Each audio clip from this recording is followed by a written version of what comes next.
बिस्मिल्लाहिर्रहमानिर्रहीम। अस्सलाम वालेकुम नाजरीन। उस्मान सीजन 3 में आप सबको खुश आमदीद। पहली किस्त के आगाज में कुछ सिपाही एक नहर में जा रहे होते हैं जिनका सरबराह उस्मान था। उन सब ने बेस बदले हुए थे। इसी तरह जंगल में भी कुछ आदमी जा रहे होते हैं। एक आदमी कह रहा था, जनाब ग्रेगोर, गवर्नर ओबादोस के आदमी कब के पहुंच चुके होंगे। दूसरी जानिब गवर्नर ओबादोस का कमांडर कह रहा था, सिपाहियों, हम गवर्नर ओबादोस के हुक्म पर पादरी ग्रेगोर को किले लेकर जाएंगे, कोई गलती नहीं होनी चाहिए। दूसरी जानिब उस्मान अपने सिपाहियों को कह रहा था, अल्लाह के हुक्म से पादरी ग्रेगोर को हम अपनी सरजमीनों पर लेकर जाएंगे। इसी तरह एक अकेला आदमी कश्ती लेकर किनारे के पास आ जाता है जो दरअसल जरकुताई था। ग्रेगोर और उसके साथी समझते हैं कि ये उन्हें लेने आया है। फिर जरकुताई कहता है, जनाब ग्रेगोर, मुझे ब्लेजी के गवर्नर ओबादोस ने भेजा है ताकि मैं आपको साथ ले जा सकूं। ग्रेगोर कहता है, बहुत अच्छे, गवर्नर ओबादोस मेरा दोस्त है। जरकुताई कहता है, गवर्नर ओबादोस के वफादार सिपाही आपका इंतजार कर रहे हैं, तशरीफ लाइए। इसके बाद ग्रेगोर कश्ती में सवार हो जाता है। यह देखकर उसके तमाम सिपाही भी कश्ती में सवार हो जाते हैं और फिर जरकुताई उन्हें लेकर रवाना हो जाता है। दूसरी जानिब उस्मान और उसके साथी किनारे पर पहुंच जाते हैं। उस्मान कहता है, हम यहाँ इंतजार करेंगे, देखते हैं कि वो कब हमारे शिकंजे में आते हैं। फिर उस्मान एक सिपाही को कहता है, तुम जाकर जरकुताई की खबर लो। यह सुनकर सिपाही रवाना हो जाता है। दूसरी तरफ जरकुताई पादरी ग्रेगोर और उसके साथियों को लेकर जा रहा था। इसी तरह ग्रेगोर को शक हो जाता है कि ये आदमी हमें गलत सिमत की तरफ ले जा रहा है, तो वो अपने खास आदमी अंद्रयास को इशारा करता है, जिसके बाद वो जरकुताई से तफ्तीश करने लगता है और फिर उस पर हमला करवा देता है। इस तरह वो जरकुताई को काबू कर लेते हैं। फिर पादरी ग्रेगोर कहता है, जब हम शहंशाह के शिकंजे से निकलने की कोशिश कर रहे हैं तो क्या तुम हमें गवर्नर निकोला के पास ले जाना चाहते हो? तलाशी लो इसकी। यह सुनकर आदमी तलाशी लेते हैं तो जरकुताई के लिबास से एक चमच निकलती है जिस पर एक तुर्क निशान बना था। यह देखकर ग्रेगोर कहता है, तो तुम एक तुर्क हो, तुम इसी दरिया में डूब कर मरोगे। इसके बाद ग्रेगोर के आदमी जरकुताई के हाथ बांधने लगते हैं। ग्रेगोर उसके मुंह में चम्मच रख देता है और फिर जरकुताई को दरिया में धक्का दे दिया जाता है।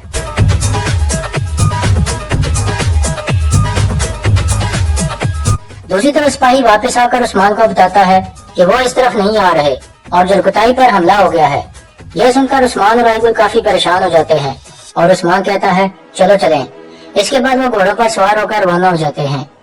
दूसरी तरफ ग्रेगोर का काफिला एक जगह पहुंचता है जहां गवर्नर ओबादोस के सिपाही उन्हें लेने के लिए खड़े थे, लेकिन इतने में कुछ वहशी किस्म के आदमी उन पर हमला कर देते हैं जो दरअसल कातलोनिया के आदमी थे।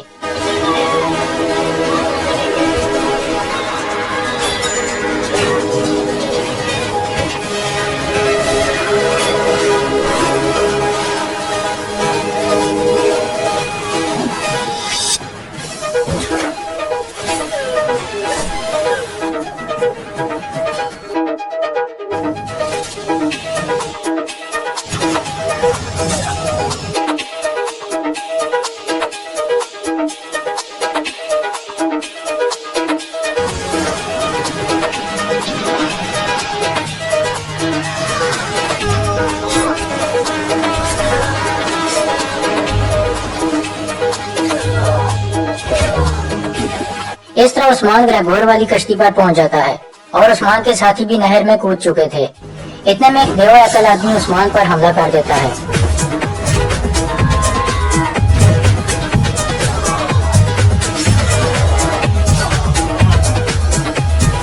इस तरह उस्मान उस आदमी का खात्मा कर देता है, लेकिन इतने में एक और आदमी उस्मान पर हमला कर देता है।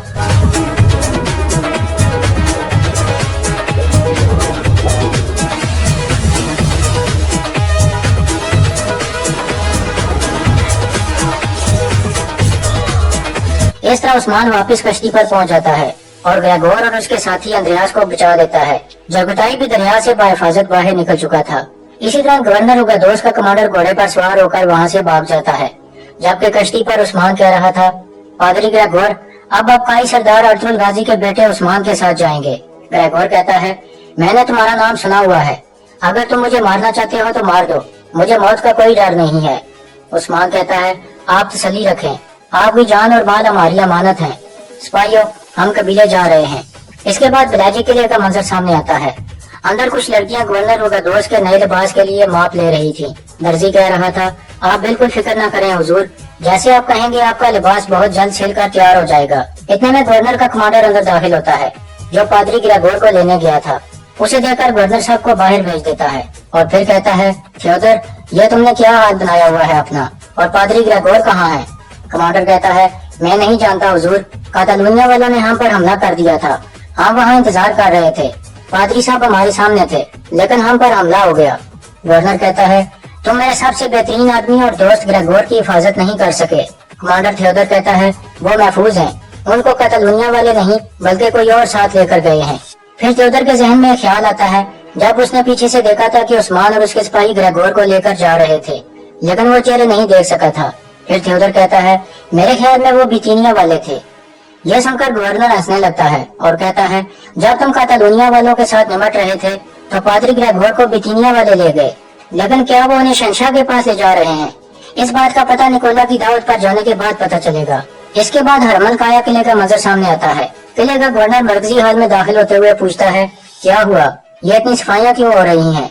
उसका कमांडर कहता है, आपकी छोटी बहन मैरी कोस्तुनिया से रवाना हो गई है। गवर्नर कहता है, वाह कितनी अच्छी खबर है ये। इतने में बाहर से एक सिपाही कहता है, हुजूर, कातालूनिया वालों का सरबराह आपसे मिलना चाहता है। फिर वो आदमी अंदर आकर गवर्नर के सामने खड़ा हो जाता है। उसे देखकर गवर्नर कहता है, ये बू जंग हारने की बू है, ये बू उन नाअहल सिपाहियों की बू है जो अपनी जिम्मेदारी में नाकाम हो गए, और ये बू लाशों की बू है। आदमी कहता है, आप ये जान लें कि हम जंग जीत चुके थे, लेकिन आपने गलत मालूमात फराहम की थी, इसी वजह से हम पादरी ग्रेगोर को हासिल नहीं कर सके। गवर्नर खड़ा होकर कहता है, मेरा सबक जवाब दे रहा है, मुझे कहानियां मत सुनाओ। मैंने तुमसे वायदा किया था कि मैं तुम्हें पादरी के बदले में सोना दूंगा, लेकिन तुम नाकाम हो गए।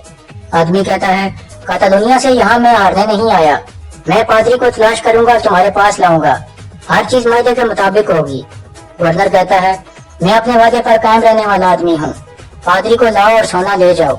फिर गवर्नर कहता है, आज शाम निकोला ने मुझे दावत पर बुलाया है, देखते हैं कि हमारे दोस्त की आंखों में क्या है, तैयारियां शुरू करो। इसके बाद काई कबीले का मंजर सामने आता है, जहाँ खवातीन बैठी थीं। उस्मान का बेटा और हान एक झूले में पड़ा था।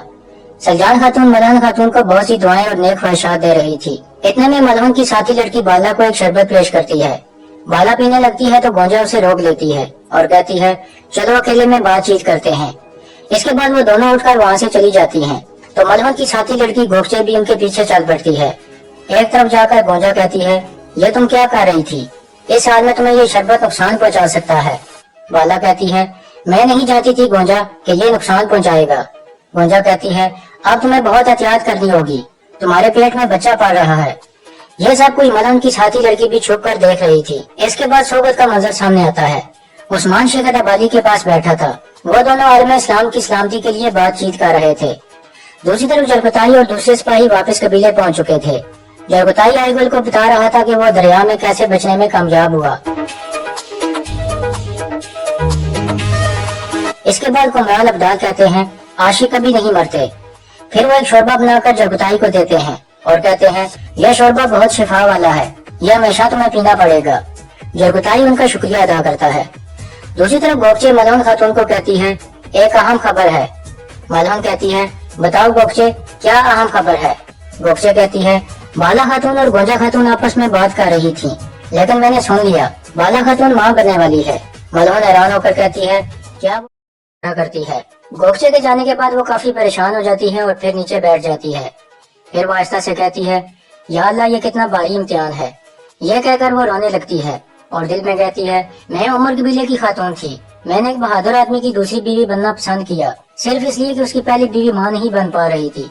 फिर वो अपने बेटे और हान को उठाकर गले लगा लेती है और कहती है, अगर बाला के घर बेटा पैदा हो गया तो फिर क्या होगा? यह सोचकर वो काफी परेशान हो जाती है। इसके बाद रात का वक्त हो जाता है। एनागोल किले में निकोला ने दूसरे किले के साथी गवर्नरों को दावत दी हुई थी। बलाजिक और हरमान काया किले के गवर्नर आपस में मुलाकात करते हैं। इतने में एनागोल किले का गवर्नर निकोला भी वहां पहुंच जाता है और अपने दोनों साथियों से गले मिलता है। फिर गवर्नर को सेस कहता है, हमारा दोस्त आज बर्बाद शुदा दिन से गुजर रहा है। निकोला कहता है, मैं जानता हूँ, तशरीफ रखिए। फिर वो तीनों कुर्सियों पर बैठ जाते हैं। निकोला कहता है, रुगातोस का करीबी दोस्त और रिश्तेदार ग्रेगोर शहंशाह की जेल से फरार हो गया है। वो रुगातोस के पास आ रहा था कि रास्ते में उसे किसी ने अगवा कर लिया। यह सुनकर गवर्नर को सेस कहता है, क्या ये सच है रुगातोस कि तुम शहंशाह के गद्दार आदमी का साथ दे रहे हो? रुगातोस कहता है, पादरी ग्रेगोर गद्दार हो सकता है, मगर ये जिंदगी है, कल वो हीरो भी बन सकता है। وہ لوگ زمین پر عیسیٰ علیہ السلام کی تمثیل ہیں، ان کی حفاظت کرنے والے جنت میں ان کے پڑوسی ہوں گے۔ یہ سن کر کوسیس اور نکولا ہنسنے لگتے ہیں۔ پھر اوگاتوس کہتا ہے، آپ لوگ یہ جان لیں کہ میں پادری گریگور کو ڈھونڈ کر ہی دم دوں گا اور پھر انہیں اپنی مٹھی میں کر لوں گا۔ یہ سن کر کوسیس کہتا ہے، کاش تم جان سکتے کہ پادری کو مٹھی میں کرنے کی میری کتنی شدید خواہش ہے، افسوس کہ وہ میرے پاس نہیں ہے۔ نکولا کہتا ہے، اگر گریگور ہم میں سے کسی کے پاس نہیں ہے تو پھر وہ کس کے پاس ہے؟ سب سے مشکوک شخص عثمان ہے۔ گورنر کوسیس طنزیہ انداز میں کہتا ہے، وہی عثمان جسے تم کسی بھی طرح شکست سے دوچار نہیں کر سکے۔ یہ سن کر نکولا کچھ پریشان اور غصے میں ہو جاتا ہے۔ دوسری جانب قائد قبیلے میں اندریاس کہہ رہا تھا، اب ہم کیا کریں گے حضور؟ شہنشاہ کے قبضے سے بھاگتے ہوئے ان کے ہتھے چڑھ گئے ہیں۔ پادری گریگور کہتا ہے، تم پرسکون رہو، اگر ہمیں یہاں قید ہونے کی وجہ پتہ چل جائے تو نکلنے کا راستہ بھی مل جائے گا۔ ہمارے بارے میں عثمان کو پتہ کیسے چلا؟ اتنے میں عثمان اندر داخل ہوتے ہوئے کہتا ہے، آپ کی رات اچھی ہو پادری صاحب۔ پادری گریگور کہتا ہے، زبان سے دعا اور طاقت سے قید کر رہے ہو، لیکن تم جیسے شیطان سے ایسی ہی توقع کی جا سکتی ہے۔ عثمان کہتا ہے، قید مشکل ہوتی ہے، میں جانتا ہوں، میں بھی آپ لوگوں کے قید خانے میں بہت تکلیفوں سے گزر چکا ہوں، مگر اسے قید نہیں کہا جا سکتا، ہم تو آپ کی مہمان نوازی کر رہے ہیں۔ پادری کہتا ہے، یعنی شیطان کے دل میں وقت گزارنا ہمارے نصیب میں لکھا ہے، لیکن میں حیران ہوں کہ شیطان کو ہمارے بارے میں پتہ کیسے چلا۔ عثمان کہتا ہے، آپ شیطان کی گود سے بھاگ کر یہاں آئے ہیں پادری صاحب، اگر آپ کے اندر اس بڑے شیطان کے سامنے کھڑے ہونے کی ہمت ہوتی تو آپ یہ دن دن دیکھ رہے ہوتے۔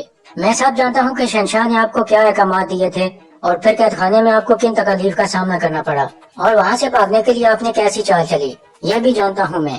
دراصل آپ لوگ وہاں سے مردانہ وار لڑتے ہوئے فرار ہوئے۔ پھر پادری گریگور پوچھتا ہے، تم ہم سے کیا چاہتے ہو؟ عثمان کہتا ہے، یہ ہوئی نا بات، آپ میری بات غور سے سنو۔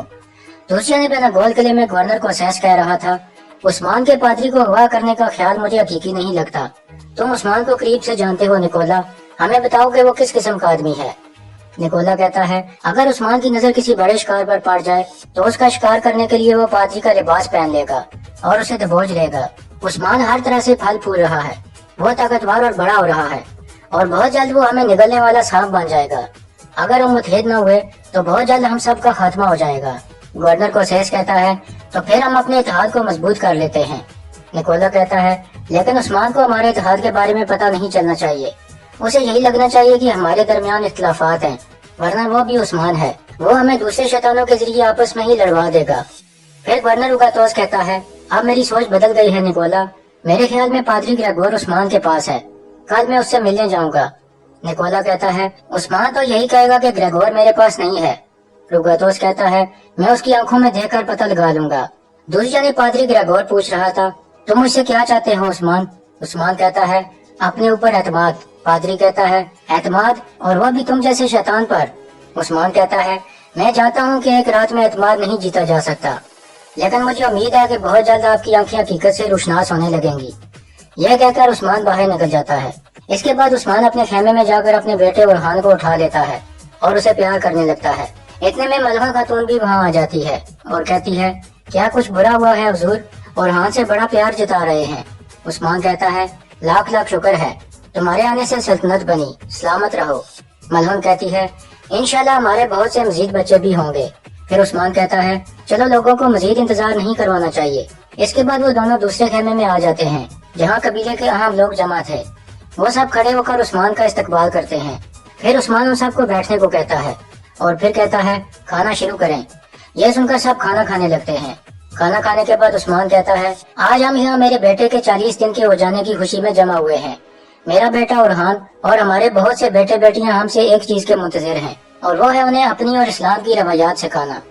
ہم جب بھی مصیبت میں پڑے اپنی روایات سے منہ پھیرنے کی وجہ سے پڑے اور اپنے اخلاق خراب کرنے کی وجہ سے پڑے، اسی لیے ہم سب پر یہ ذمہ داری عائد ہوتی ہے۔ اللہ ہم سب کو صالح بیٹے اور بیٹیاں نصیب فرمائے۔ اس کے بعد دیر رات کا وقت ہو جاتا ہے۔ عثمان بالا کے سر میں کنگھی کرتے ہوئے کہتا ہے، تمہاری صحت کیسی ہے خوبصورت آنکھوں والی؟ کیا میرا بیٹا اپنے ہونے کا احساس دلا رہا ہے؟ بالا کہتی ہے، کیسے نہیں دلائے گا، ابھی سے واضح ہے کہ وہ اپنے بابا جیسا ہوگا۔ پھر بالا پوچھتی ہے، آپ بیٹا چاہتے ہیں یا بیٹی؟ عثمان کہتا ہے، میں دعا گو ہوں کہ اللہ تعالیٰ مجھے بیٹی دے۔ بیٹی اپنے بابا کی دوست ہوتی ہے، اپنے بابا کی جان ہوتی ہے۔ میں چاہتا ہوں کہ وہ میرے لیے کھانا پینا تیار کرے۔ آپ مجھے بتاؤ گے یہ خوشخبری ہم لوگوں کو کب سنائیں گے؟ بالا کہتی ہے، اگر آپ مجھے اجازت دیں تو سب سے پہلے یہ خبر میں اپنے بابا کو بتانا چاہتی ہوں، کل میں ان سے ملنے جاؤں گی۔ عثمان کہتا ہے، ٹھیک ہے۔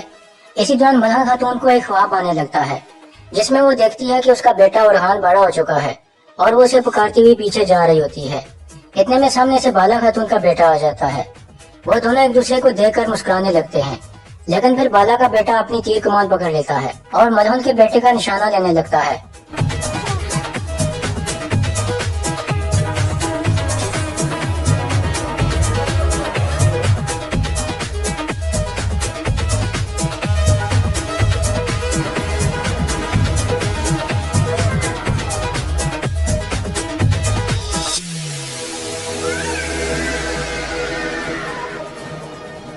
इस तरह ख्वाब में बाला का बेटा मलहन के बेटे को मार देता है। फिर मलहन की आंख खुल जाती है। वो घबरा कर बैठ जाती है और कहती है अस्तगफिरुल्लाह। फिर वो अपने बेटे उरहान को उठा लेती है और उससे प्यार करने लगती है। इसके बाद अगला दिन शुरू हो जाता है। मरकजी खेमे में एक जरगे का आगाज हो जाता है। उस्मान कहता है, गुज़िश्ता साल से अब तक हमने बहुत सी जंगें लड़ी हैं, लेकिन हमारे दुश्मनों ने हमें कमजोर समझा। उन्होंने कहा कि उस्मान हमारे बराबर नहीं है, लेकिन जंग के मैदानों में उन्हें कई दफा जवाब मिलता रहा। फिर लोहार कहता है, उस्मान साहब, गुज़िश्ता साल की बरकत से बड़ी तादाद में तुर्क हिजरत करके इन इलाकों की तरफ आ रहे हैं। हमारा सरदार उनके लिए उम्मीद की किरण बन गया है। कुंदुज कहता है, माशाल्लाह, लेकिन मैं फिक्रमंद हूँ उस्मान साहब। यह सुनकर बुरहान कहता है, हम तमाम तुर्कों के लिए उम्मीद की किरण है, इसीलिए आप फिक्रमंद हैं कुंदुज साहब। कुंदुज कहता है, तुम्हारे मुँह से क्या निकल रहा है, यह तुम्हें मालूम होना चाहिए बुरहान अल, यह जिरगा है, पहले अपनी बात को तोलना चाहिए फिर बोलना चाहिए। फिर कुमराल अब्दाल कहते हैं, आशिकों के गम समझ से बालातार होते हैं कुंदुज साहब, इसे माफ कर दें। यह सुनकर कुंदुज मुस्कुराने लगता है और फिर कहता है, हमारे तुर्क भाई आ रहे हैं, यकीनन वो हमारे लिए काबिल एहतराम है, लेकिन अगर हमने हिजरत के इस अमल को मुनज़्ज़म न किया तो हम सब नुकसान उठाएंगे। उस्मान कहता है, आप सही कह रहे हैं भाई, आप इस पर मजीद रोशनी डालें। तो कुंदुज कहता है, बहुत से बहादुर अपनी मर्जी के मुताबिक हरकत कर रहे हैं, हमारे इल्म लाए बगैर वो गवर्नरों से ताल्लुकात इस्तेमाल कर रहे हैं। बिजातीनियों की चालें अभी खत्म नहीं हुई उस्मान साहब, कल को वो एक मजबूत बहादुर को हमारे सामने ला खड़ा कर देंगे और उसे हमारा दुश्मन बना देंगे और फिर हमें अपने भाइयों का खून बहाना पड़ेगा। फिर गोप्तो कहता है, मैंने भी ये बात सुनी है, तुर्कत अल्प नामी एक बहादुर हरमान काया के गवर्नर के खिलाफ लड़ रहा है और उस जैसे और भी बहुत हैं सरदार। यह सुनकर उस्मान कुछ सोचने लगता है। इसके बाद जंगल का मंजर सामने आता है, जहाँ कुछ तुर्क जंगजू खड़े थे और उनकी सरबराही करने वाले का नाम तुर्गत था। वो सब किसी के इंतजार में थे। इतने में एक बिजातीनी काफिला वहाँ पहुँचता है। घोड़ा गाड़ी के अंदर एक लड़की कह रही थी, भाई ने अचानक मुझे अपने पास हरमन काया क्यों बुलाया है। दूसरी लड़की कहती है, काफी अरसे से वो आपको नहीं मिले, यकीनन उन्हें आपकी याद सता रही होगी मोहतरमा। यह सुनकर लड़की मैरी कहती है, नहीं, अगर ऐसा होता तो वो खुद मुझसे मिलने आ जाता। काफिले को गुजरता देखकर तुर्गत मुस्कुराने लगता है और फिर कहता है, हम एक साथ इन पर हमला करेंगे, कोई गलती मत करना। इसके बाद तुर्गत उस काफिले की जानिब अपना घोड़ा भगा देता है।